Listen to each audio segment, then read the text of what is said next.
le trône et le cœur. Et pour cela, nous allons lire plusieurs textes.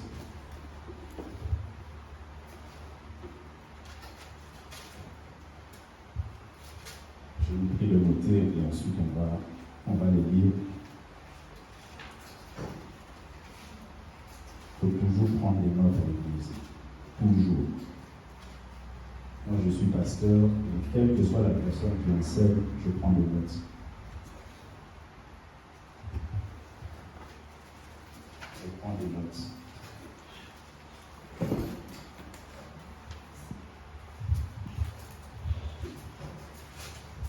C'est important. Même sur mon téléphone, note le verset biblique, les pensées que Dieu est en train de te donner encore ce midi.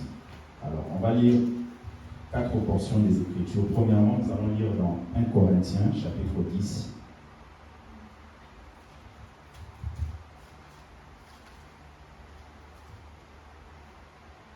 Le verset 11.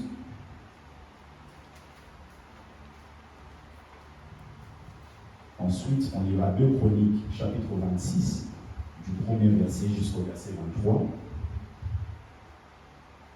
Donc, 1 Corinthiens, chapitre 10, le verset 11. Ensuite, on lira 2 Chroniques, chapitre 26, du premier verset jusqu'au 23e verset. On lira ensuite Ésaïe. Premièrement, Ésaïe, chapitre 7, du premier verset au 7e verset. Et on finira avec Ésaïe chapitre 6, du 1er au 8e verset.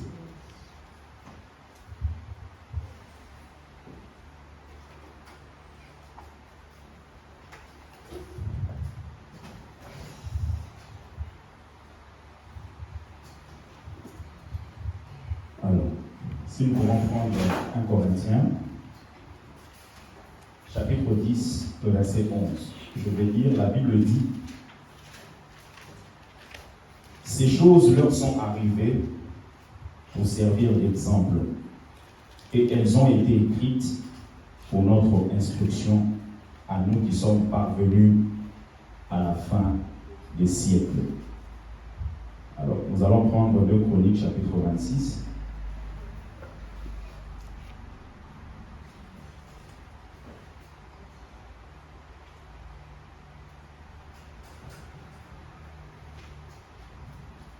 À partir du premier verset, la Bible dit: tout le peuple de Juda prit Osias.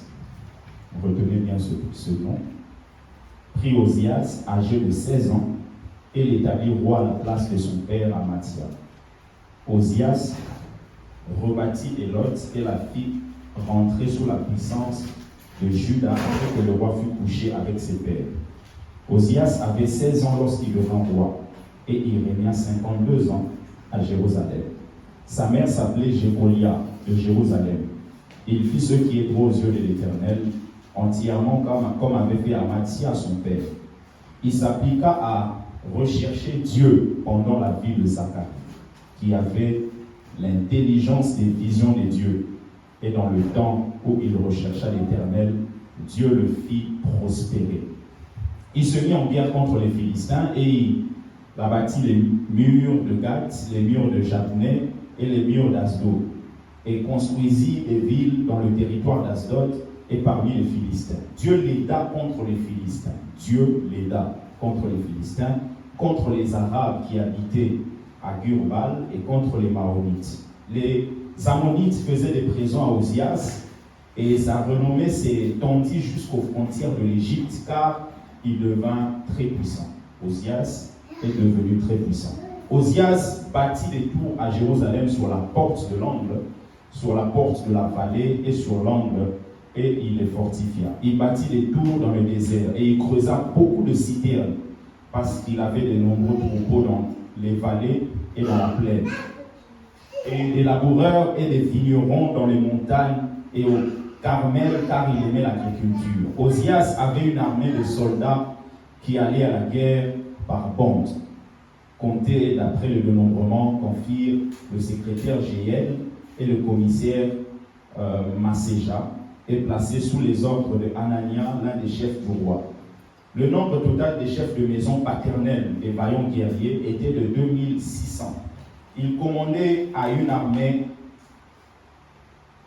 de 307 500 soldats capables de soutenir le roi contre l'ennemi. Le verset 14, Ozias leur procura pour toute l'armée des boucliers, des lances, des casques, des cuirasses, des arcs et des frondes. Il fit faire à Jérusalem des machines inventées par un ingénieur et destinées à être placées sur les tours et sur les angles pour lancer des flèches et des grosses pierres. Sa renommée s'étendit au loin, car il fut merveilleusement soutenu jusqu'à ce qu'il devint puissant. Mais lorsqu'il fut puissant, son cœur s'éleva pour le perdre. Il pécha contre l'Éternel, son Dieu. Il entra dans le temple de l'Éternel pour brûler les parfums sur l'autel des parfums.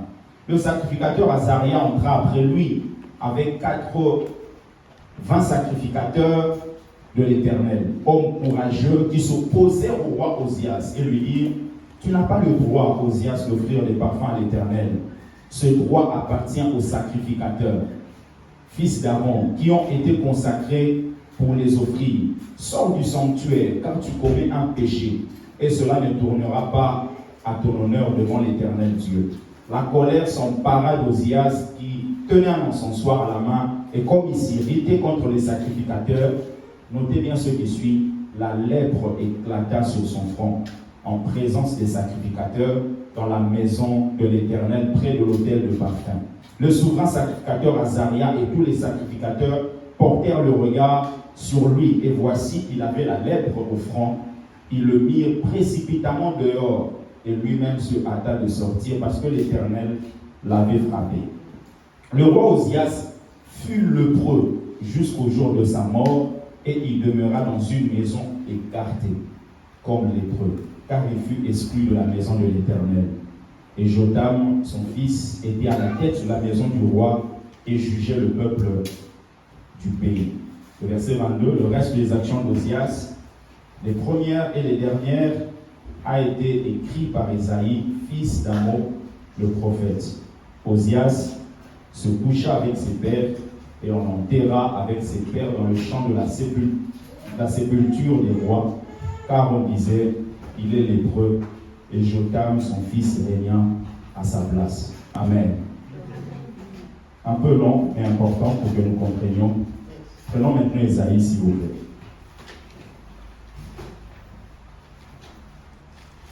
Ésaïe chapitre 7, du 1er au 7e verset. Il arriva du temps d'Akaz, fils de Jotham, fils d'Ozias, roi de Juda, que Rétsin, notez bien ce nom, Rétsin, roi de Syrie, monta avec Pékach. Notez bien encore ce mot, Pékach, fils de Remalia, roi d'Israël, contre Jérusalem pour l'assiéger, mais il ne put l'assiéger. On va dire à la maison de David, les Syriens campent en Éphraïm, et le cœur d'Akaz et le cœur de son peuple furent agités comme les arbres de la forêt sont agités par le vent. Alors l'Éternel dit à Ésaïe, va à la rencontre d'Akaz, toi et Shear-Jashub, ton fils, vers l'extrémité de la butte de l'étang supérieur sur la route du champ du Foulon, et dis-lui, sois tranquille, ne crains rien, et que ton cœur ne s'alarme pas devant ces deux bouts de tison fumant, devant la colère de Rétsin et de la Syrie et du fils de Remalia, de ce que la Syrie médite du mal contre toi, de ce qu'Éphraïm et le fils de Remalia disent, montons contre Juda, assiégeons la ville et battons-la en brèche, et proclamons-y pour roi le fils de Tabel. Notez bien ça, proclamons-y pour roi le fils de Tabel. Ainsi parle le Seigneur l'Éternel, cela n'arrivera pas, cela n'aura pas lieu. Amen. Alors 6, Ésaïe 6, tourne juste la page, du 1er au 8e. L'année de la mort du roi Ozias, le même Ozias qu'on a vu dans 2 Chroniques. Je vis le Seigneur assis sur un trône très élevé, et les pans de sa robe remplissaient le temple. Des séraphins se tenaient au-dessus de lui, ils avaient chacun 6 ailes, notez bien 6 ailes, 2 dont il se couvrait la face, 2, et 2 dont il se couvrait les pieds, et 2 dont il se servait pour voler. Ils criaient l'un à l'autre et disaient, Saint, Saint, Saint est l'Éternel des armées, toute la terre est pleine de sa gloire. Les portes furent ébranlées dans leur fondement par la voix qui retentissait, et la maison se remplit de fumée. Alors je dis, malheur à moi, notez bien, c'est Isaïe qui dit, malheur à moi, je suis perdu, car je suis un homme dont les lèvres sont impures. J'habite au milieu d'un peuple dont les lèvres sont impures, et mes yeux ont vu le roi, l'Éternel des armées. Mais l'un des séraphins vola vers moi, tenant à la main une pierre ardente, notez bien, une pierre ardente, qu'il avait prise sur l'autel avec des pincettes. Il en toucha ma bouche et dit, ceci a touché tes lèvres, ton iniquité est enlevée et ton péché est expié. Amen. Que Dieu bénisse sa parole. Amen. Alors, le trône de nos cœurs. Vous allez vous rendre compte, bien aimés, quand vous lisez la Bible, on va vous dire par exemple que le péché originel, c'est ce que Adam a fait. C'est vrai parce que ce que Adam a fait, c'est ce péché-là qui nous a touchés d'une manière indirecte. C'est au travers de ce péché que tous les hommes ont été rendus pécheurs. Mais vous allez vous rendre compte que si vous étudiez bien la Bible, vous allez voir que le péché, le premier péché, ce n'est pas ce que Adam a fait, c'est ce que Lucifer a fait. Lucifer, la Bible déclare qu'il était là-bas au ciel, et un jour il s'est révolté. Pourquoi il s'est révolté? Parce qu'il voulait s'élever au-dessus de Dieu.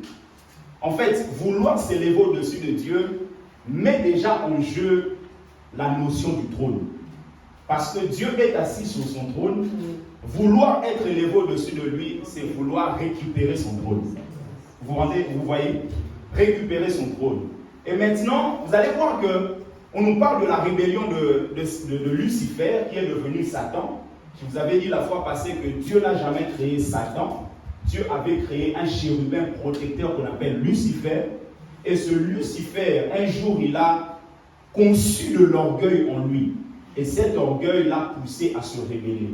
C'est ainsi que vous allez voir qu'entre la notion de la rébellion et la notion de l'orgueil, c'est toujours l'orgueil qui vient en premier.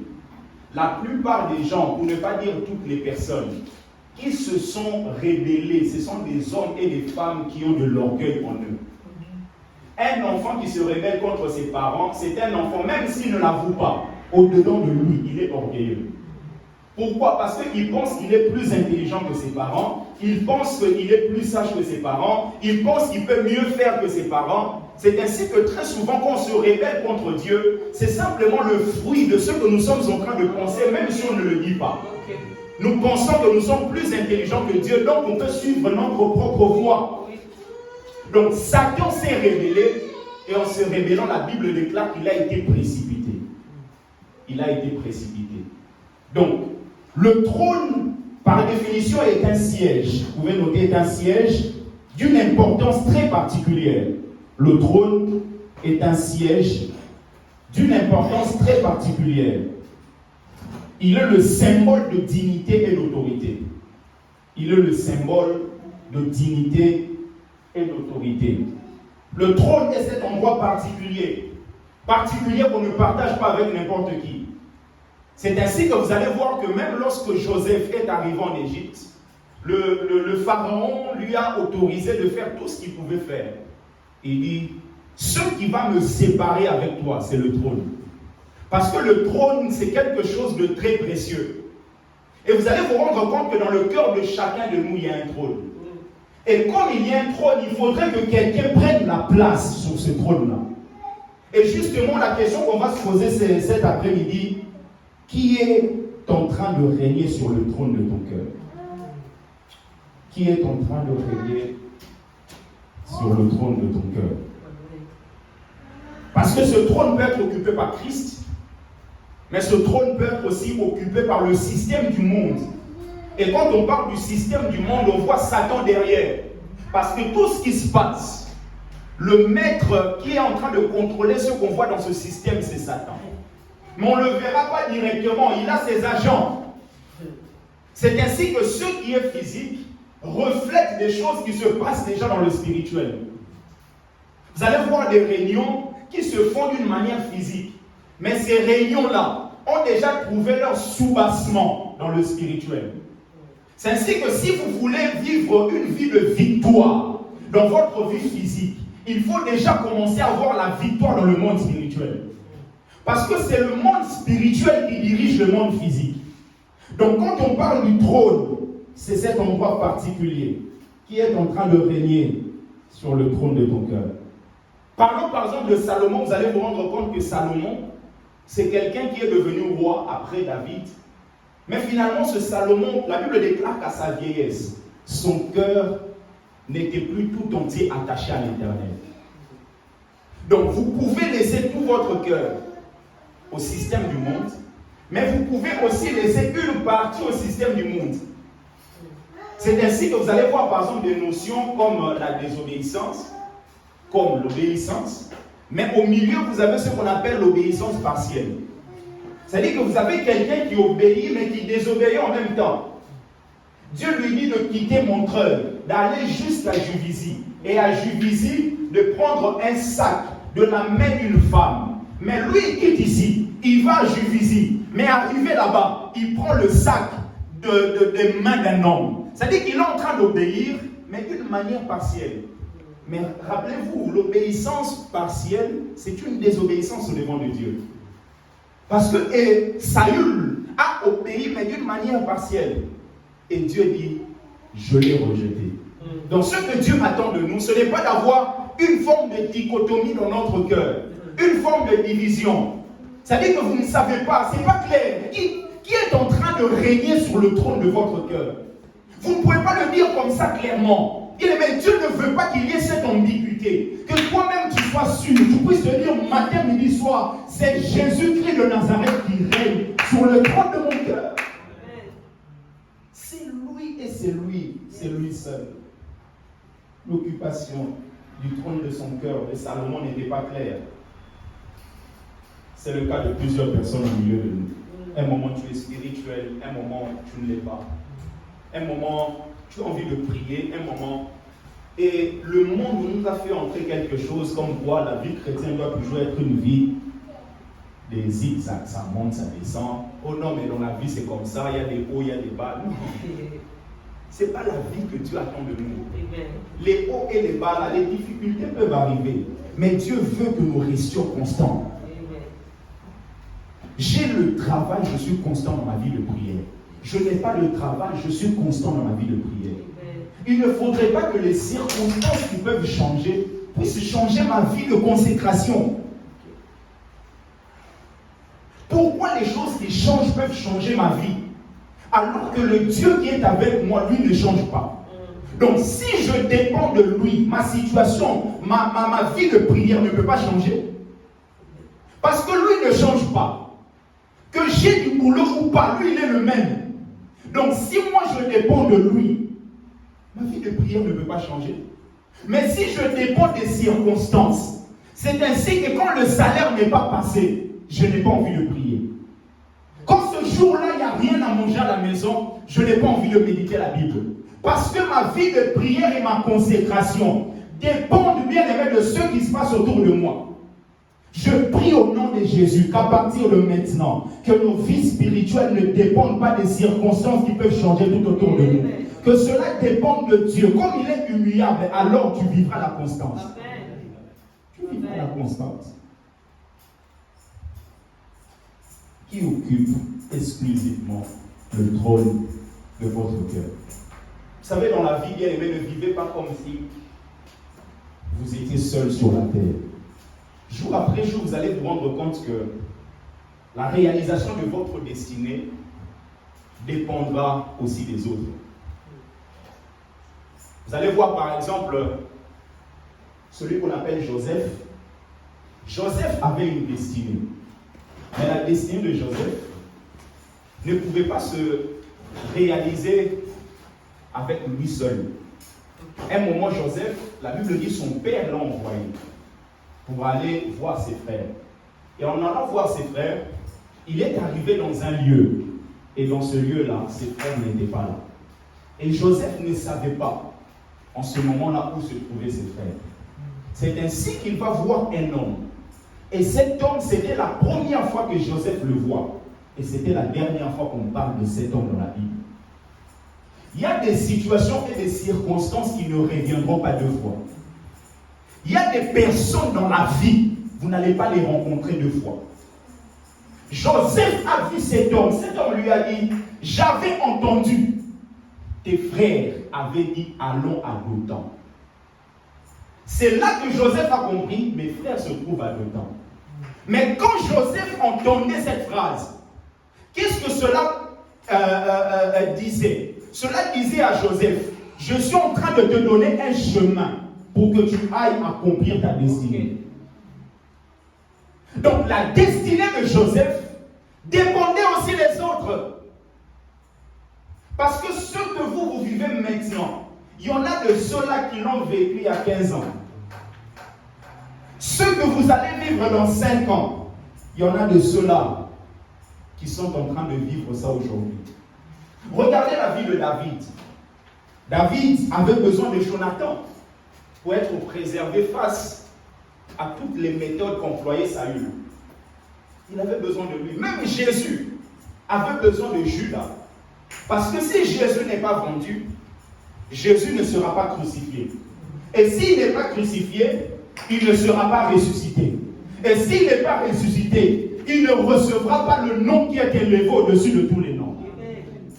Donc vous vous rendrez compte que la destinée que chacun de nous a est collée avec la vie des autres.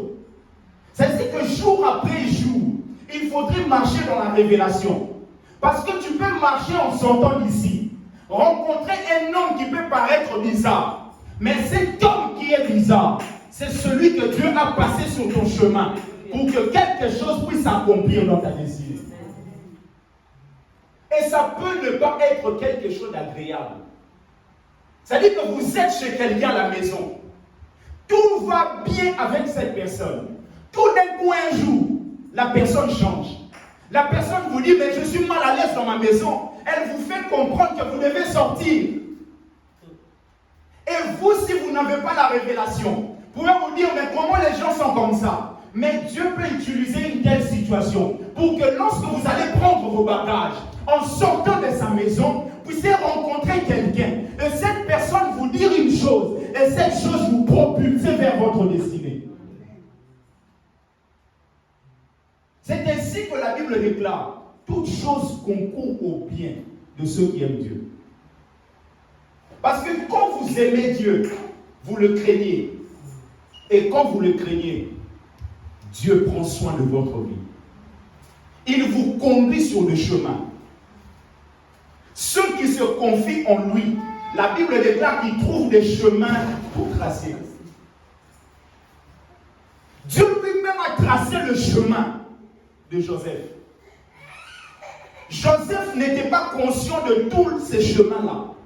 Joseph avait fait un songe. Mais dans ce songe, on n'a pas parlé de Joseph, de l'emprisonnement. Dieu t'a parlé d'un endroit bien-aimé. Dieu t'a parlé de là où tes enfants doivent être. Dieu t'a parlé de tes études, comment tu vas les finir. Mais Dieu ne te dit pas quelles sont les maladies qui peuvent venir. Dieu ne te dit pas quelles sont les difficultés qui peuvent arriver. Mais une chose est sûre, comme c'est lui qui t'a donné la destination, il prendra soin de toi afin que tu arrives sain et sauf. C'est pour cela, moi, je ne m'inquiète plus jamais. Au moment où Dieu a parlé, lui-même se débrouillera. Ça va s'accomplir. Ça va s'accomplir. David, Jésus, Joseph. C'est ainsi que dans 1 Corinthiens, qu'on a lu, la Bible dit, ces choses leur sont arrivées pour servir d'exemple. Et elles ont été écrites pour notre instruction, à nous qui sommes parvenus à la fin des siècles. Ces choses leur sont arrivées. Il y a des gens qui ont vécu. Et la Bible est en train de nous raconter leurs histoires. Et la Bible dit que ces choses-là qui ont été écrites, c'est pour notre instruction. Pour que nous soyons enseignés par ce qui est dit. Par ce qui est dit. On va voir en détail la vie de Osias, mais aussi la vie de Ésaïe. Vous allez vous rendre compte que dans ce monde, les gens craignent la mort. Plusieurs n'ont pas Christ, mais craignent la mort. Mais ce que les gens devaient vraiment craindre, ce n'est pas la mort. Ils devaient craindre de ne pas commencer à vivre. Parce que aussi longtemps qu'on n'a pas Christ, on est mort spirituellement. Et on commence à vivre lorsque nous recevons Jésus comme Sauveur, mais aussi comme Seigneur. Vous verrez quelqu'un qui s'en fout de Jésus, mais craint la mort. Ce n'est pas la mort que cette personne devait craindre. C'est la peur de ne pas commencer à vivre que cette personne devait avoir. Parce qu'une fois qu'on a Jésus, on commence à vivre. On commence à vivre la vie Zoé, la vie de Dieu. La vie que Dieu donne. On nous parle d'Osias. Osias était roi. Il était roi de Juda. Le roi de Juda, il a régné pendant 52 ans. Il a commencé son règne à 16 ans. Pendant 52 ans, il était sur le trône. Et la Bible est en train d'énumérer un certain nombre de qualités concernant cet homme. La Bible dit premièrement que cet homme, il craignait Dieu. Cet homme, il se disposait à craindre Dieu. Deuxièmement, c'était un homme de prière. Comme pour dire, la prière n'est pas réservée à une basse catégorie. Très souvent, on se rend compte que les gens pensent que la prière est réservée aux pauvres. Il était roi. Il ne pouvait pas manquer à manger chez lui. Il ne pouvait pas manquer de vêtements. Mais la Bible dit se disposer à chercher l'Éternel. Ta vie de prière ne doit pas dépendre de ta situation sociale. Ta vie de prière ne doit pas dépendre du salaire ou du nombre de clients que tu as. Il était roi. Et qui dit roi dit beaucoup d'occupations. Et très souvent, on donne des raisons. Parce que j'ai tel examen, je ne peux pas prier. Il était roi. Il avait plusieurs audiences. Il avait plusieurs rendez-vous. Mais la Bible déclare qu'il s'est disposé. Tout celui qui peut donner la raison en disant je n'ai pas prié parce que j'avais tel examen, c'est quelqu'un qui ne s'est pas disposé. C'est ce que je dis aux jeunes. Vous pouvez le faire dans une église où le pasteur n'est jamais allé à l'école ou à l'université. Mais je sais comment ça marche. Comment tu peux me dire que tu étais dans une révision et me dire que tu n'es pas venu au culte parce que tu révisais? Qui d'entre nous ici peut réviser pendant 24 heures de suite? Il n'y en a pas. Tu peux t'enfermer dans ta chambre, dire à tout le monde de la maison que je révise, mais toi-même tu sais quelles sont les heures que tu passes à dormir, quelles sont les heures que tu passes à envoyer des SMS, quelles sont les heures que tu passes à clignoter. Donc ce n'est pas une raison, c'est simplement le fruit de quelqu'un qui ne s'est pas disposé. Quand vous vous disposez pour Dieu, même si vous êtes très occupé, il y aura forcément un temps où Dieu recevra l'honneur dans votre planning. Donc ce roi se disposait à chercher, à prier. Il craignait Dieu. Et Osias en hébreu, vous pouvez noter, signifie ma force est l'Éternel. Osias en hébreu signifie ma force est l'Éternel. Ma force est l'Éternel. Les gens pensent que plus on a des occupations, moins on a besoin de la prière. Moins on a besoin de Dieu. Plus nos commerces marchent, moins on a besoin de Dieu. Plus ma situation sociale évolue, moins j'ai besoin de Dieu. C'est ainsi qu'on a donné même une image à ceux qui ne connaissent pas Christ en pensant qu'ils prient parce qu'ils sont pauvres. il n'était pas pauvre, il était roi, mais il priait. La prière n'est pas réservée aux pauvres. La prière est réservée à tout celui qui a compris la dignité de celui qui est assis sur le trône. Celui qui est assis sur le trône. Parce que justement, le plus grand problème, c'est le trône. Le trône, pourquoi? Parce que dans le texte qu'on a lu d'Ésaïe, je vais revenir sur Osias. Sur Ésaïe, la Bible nous dit qu'il y avait deux rois qui se sont mis ensemble pour attaquer Juda. Juda en hébreu signifie ma louange, signifie louange. Donc vous allez vous rendre compte que lorsqu'on parle du culte, l'objectif qui se cache derrière, c'est la louange et l'adoration. Donc quand on parle du trône, c'est l'endroit réservé à celui qui doit recevoir l'honneur et la gloire, c'est-à-dire la louange et l'adoration. Ces rois ont décidé d'attaquer Juda, d'attaquer Jérusalem. Ils se sont mis ensemble. Et c'est justement l'une des méthodes de Satan. Parce que si Jérusalem, Jude avait dire louange, Satan, son objectif, c'est d'attaquer ton adoration et ta louange.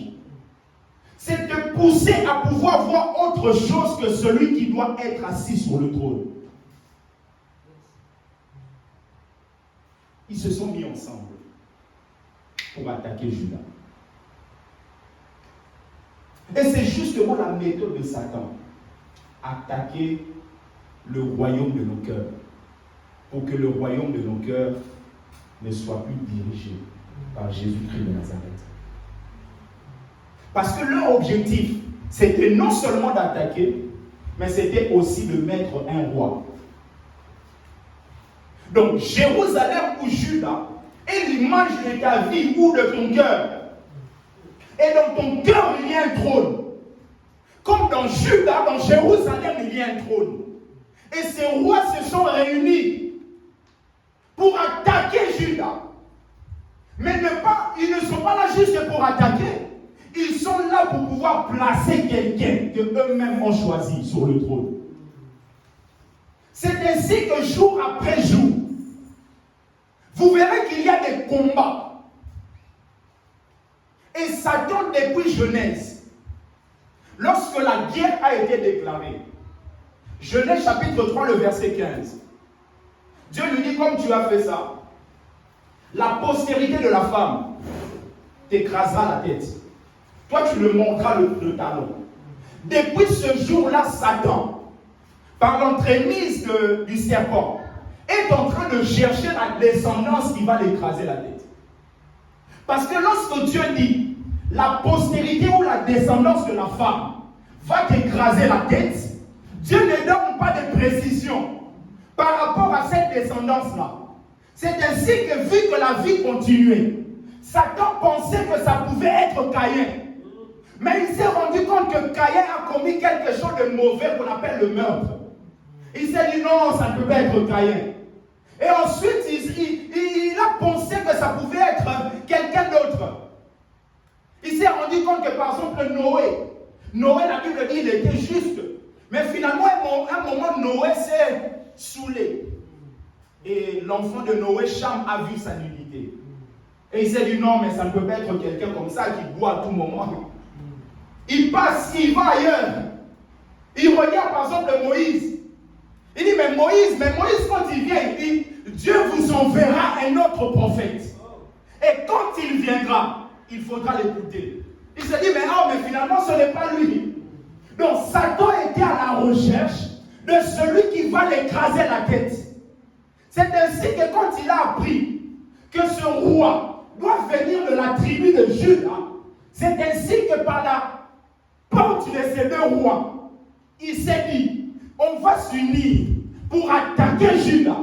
Parce que si on attaque Juda, cela veut dire que sur le trône, celui qui sera là, ce ne sera pas le leur, ce sera le nôtre. Automatiquement, nous allons contrôler la descendance de celui qui doit nous écraser. Mais ceux qui ne savaient pas est que le Dieu du ciel est en train de protéger Juda. Dieu a dit, cela n'arrivera pas. Je déclare dans la vie de quelqu'un, ils ont fait des projets, ils ont fait des tentations, ils ont fait des choses ne savent pas que le Dieu du ciel te protège. Dieu a dit cela n'arrivera pas. Cela n'arrivera pas. Cela n'arrivera pas. Cela n'arrivera pas. Or, comme vous lisez les noms de ces deux rois, premièrement, je vous avais dit Rétien. Deuxièmement, vous avez Pécache. Vous pouvez noter Rétien signifie ouvrir les yeux ou les sens. Rétien signifie ouvrir les yeux ou les sens. Et Pécache signifie agréable. Rétien en hébreu signifie ouvrir les yeux ou les sens. Et Pécache signifie agréable. Et en voyant ces deux mots, vous voyez la méthode de Satan. Quand il est venu par le serpent attaquer Adam et Ève, la Bible déclare que la femme, lorsqu'elle a entendu les paroles de Satan, la Bible dit dans Genèse, nous allons lire ça, Genèse chapitre 3, le verset 4. Alors le serpent dit à la femme, vous ne mourrez point, mais Dieu sait que le jour où vous en mangerez, vos yeux s'ouvriront. Vos yeux s'ouvriront. Ça c'est Rétien. Ouvrir les yeux. Ouvrir les yeux. Deuxièmement, il continue, et que vous serez comme des dieux, connaissant le bien et le mal. Et ensuite, la femme vit que l'arbre était bon à manger et agréable à la vue. Le diable vient pour essayer d'ouvrir les yeux des gens.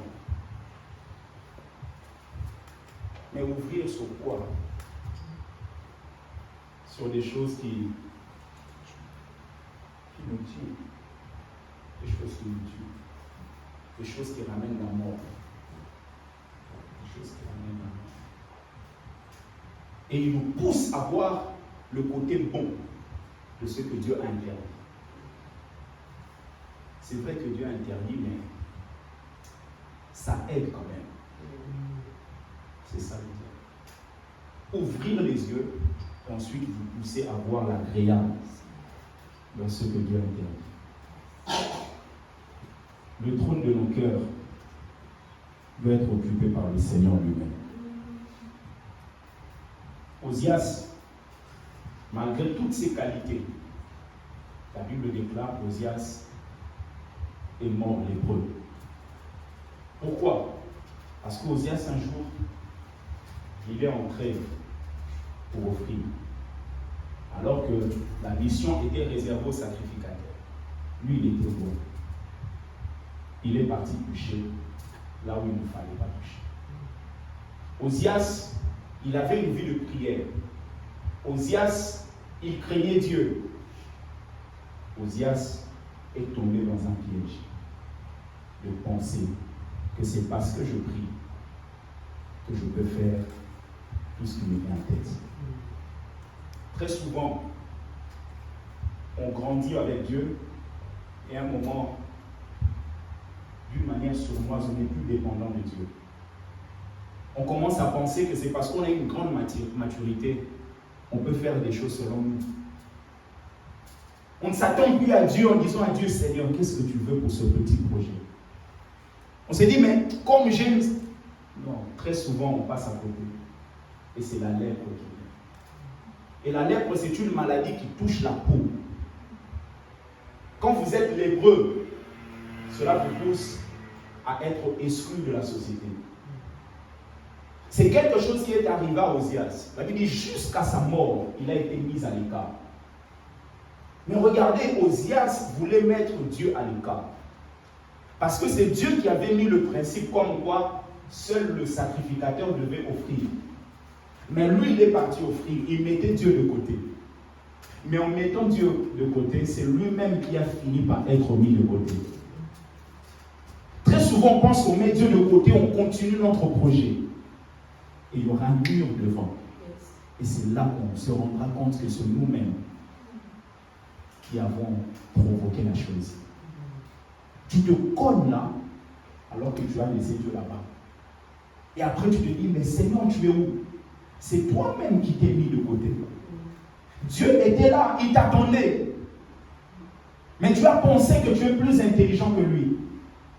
Mais lui, en tant que père, il t'attend toujours là.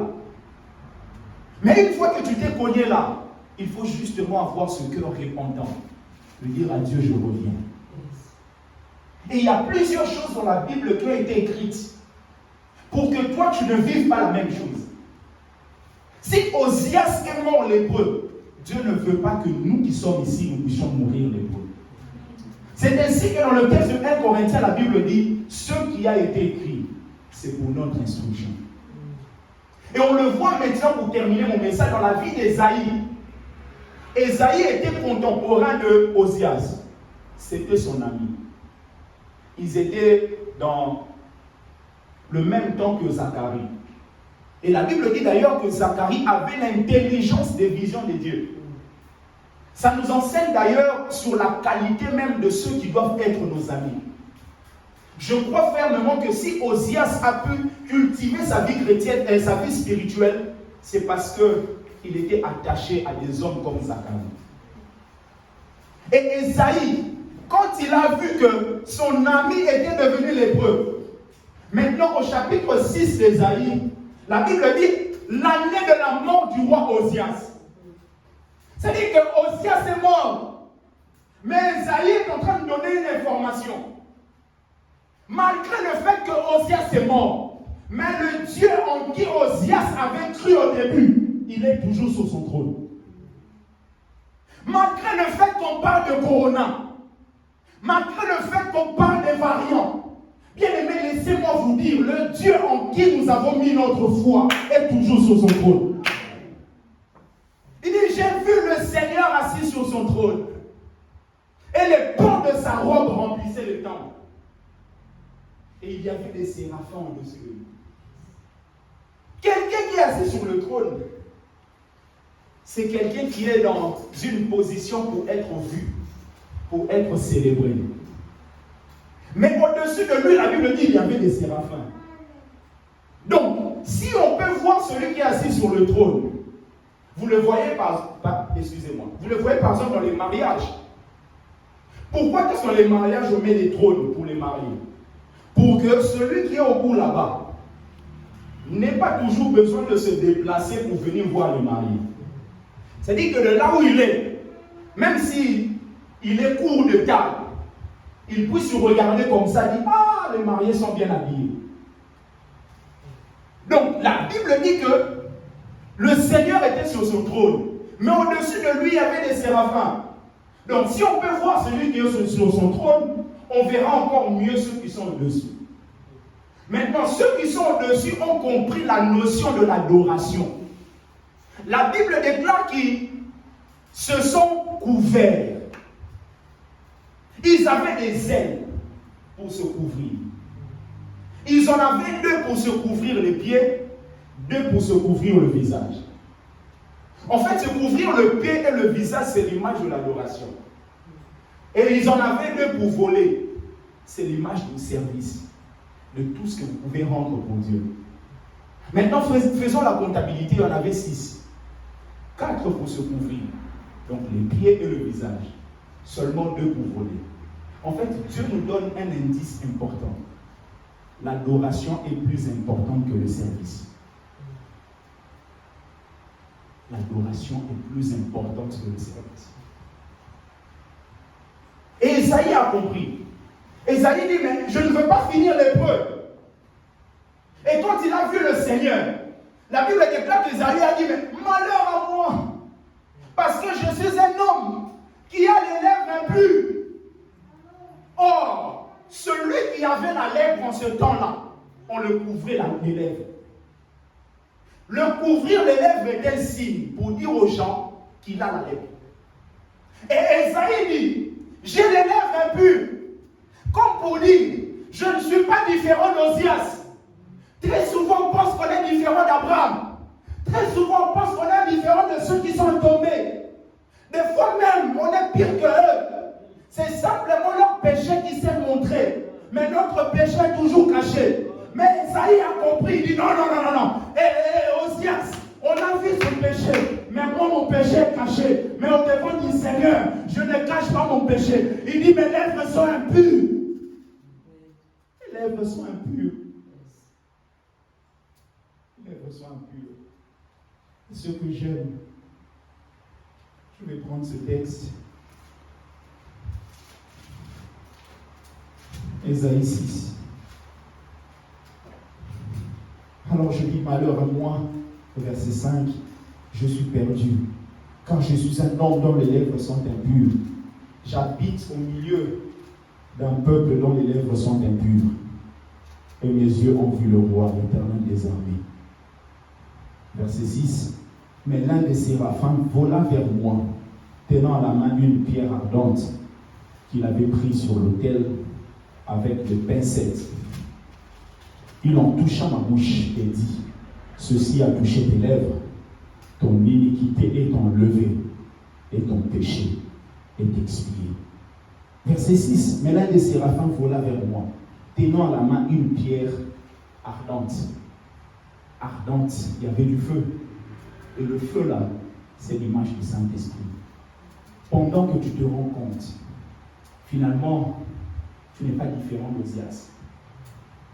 Le feu de l'Esprit peut faire en sorte que tu sois brisé, changé, transformé. Ésaïe n'est pas resté indifférent. Parce que très souvent, des situations, des choses arrivent tout autour de nous. Et des fois même, on fait semblant comme si on n'a pas vu. Et très souvent, nous vivons les mêmes choses que ces gens-là. Et justement, la sagesse de Dieu nous amène à comprendre. Quand vous voyez ça, il faut crier malheur à moi. Malheur à moi. Et par la puissance du Saint-Esprit, Dieu va vous expier. Il va vous changer et transformer. Il y avait une forme de mort dans la vie d'Ésaïe. Mais lui-même, lui, ne savait pas jusqu'au jour où il a vu la mort de Osias. Il s'est rendu compte. Et c'est après que Dieu va poser la question à Ésaïe. Qui enverrai-je? Ésaïe dit, me voici, envoie-moi. Envoie-moi pourquoi? Parce qu'il y a un travail qui a été effectué au préalable. Il y a un travail qui a été fait par la puissance de l'Esprit, par le feu que Dieu donne. Il peut être ici, là, chacun de nous a une forme de mort dans son corps, dans sa vie, dans sa famille. Seule la puissance du Saint-Esprit est capable de résoudre ce problème. La puissance du Saint-Esprit, bien aimé. La puissance du Saint-Esprit. Mais une chose que nous devons faire, c'est être sincères au devant de Dieu. Ésaïe n'a pas commencé à faire des discours en disant, tu vois, mais de temps en temps, ça peut m'arriver. Non, Ésaïe dit, un grand prophète comme Ésaïe, un prophète qu'on appelle le prophète messianique, quelqu'un qui a annoncé la venue de Jésus. Le livre d'Ésaïe, plus de 55 chapitres. On ne parle que de lui. Il parle de Christ. Il parle de Jésus. Il parle même du millénium. Ce qui va se passer même après le retour de Jésus. Mais ce grand prophète était authentique au devant de Dieu. Il dit malheur à moi. Malheur à moi. Parce que quand on est transparent devant le Dieu, on lui dit Seigneur, prends tout ce que tu as comme matériel pour pouvoir nous opérer. Qui est cet homme qui peut aller à l'hôpital, qui a des problèmes au niveau de son corps, arriver là-bas, commencer à se battre avec le médecin et être bien opéré? Quel est cet homme? C'est ainsi qu'on donne même des médicaments aux gens, pour que ces gens-là ne puissent pas réagir. Parce que quand tu ne réagis pas, tu laisses la place au médecin de pouvoir travailler en toi. C'est ainsi que tout celui qui laisse la place à l'Esprit de Dieu, bien aimé, ça peut faire mal. Mais un jour, vous bénirez le Seigneur. Parce que le travail de Dieu finit toujours par triompher. Que Dieu bénisse sa parole. Que Dieu bénisse sa parole. Que Dieu bénisse sa parole. Que Dieu bénisse sa parole. Est-ce qu'on peut acclamer le Seigneur? Est-ce qu'on peut acclamer le Seigneur? Est-ce qu'on peut acclamer le Seigneur? Est-ce qu'on peut acclamer le Seigneur? Alléluia. Alléluia. J'aimerais que nous puissions vraiment prier. C'est ainsi que j'ai été court. Que nous prenions même 15 minutes pour prier. Prier, prier. Nous allons vraiment nous dévoiler devant le Seigneur. C'est vrai que lui voit. Dieu n'avait pas besoin qu'Esaïe dise malheur à moi et tout ça, j'ai les lèvres impures. Mais ce que Dieu attend de nous, au-delà de son omniscience, que nous-mêmes nous puissions vivre cette sincérité-là. Lui dire clairement avec nos propres mots, Seigneur, je suis menteur. S'il te plaît, par ta puissance, aide-moi. Tu lui dises réellement, Seigneur, je suis manipulateur, manipulatrice. S'il te plaît, aide-moi. Seigneur, j'ai tel problème qui me tracasse. Seigneur ne le sait pas, il le sait. Mais ce qu'il veut, que cela vienne de toi. Que cela vienne de toi. Cela vienne de toi. Toute forme de mort qu'il y avait. Ça peut être la mort financière. C'est la mort spirituelle. La mort matérielle. La mort au niveau des émotions. La mort au niveau des relations. La mort par rapport à vos projets. La mort par rapport à votre famille. Bien aimé, la puissance du Saint-Esprit est capable de ramener à la vie. À la vie ceux qui étaient morts. La Bible dit, si l'esprit de celui qui a ressuscité Jésus d'entre les morts habite en vous, celui qui a ressuscité Christ d'entre les morts rendra aussi la vie à vos corps mortels par le Saint-Esprit qui habite en vous. Jésus a connu la mort. Et cette mort, c'est par la puissance du Saint-Esprit qu'il a été ressuscité. Alors, si ici Esaïe a été celui qui a bénéficié de la puissance du feu, alors la puissance du feu de l'Esprit va encore, bien aimé, agir en ce lieu. Est-ce qu'on peut nous mettre debout, s'il vous plaît? Pendant 15 minutes, nous allons prier. En tout cas, prie le Seigneur. Si tu vas prendre un coin, tu veux parler à haute voix, à basse voix, je t'en supplie, ne reste pas silencieux. Ne laisse pas le sommeil t'abattre. Nous avons 15 minutes pour prier, dire à Dieu par rapport à ce message.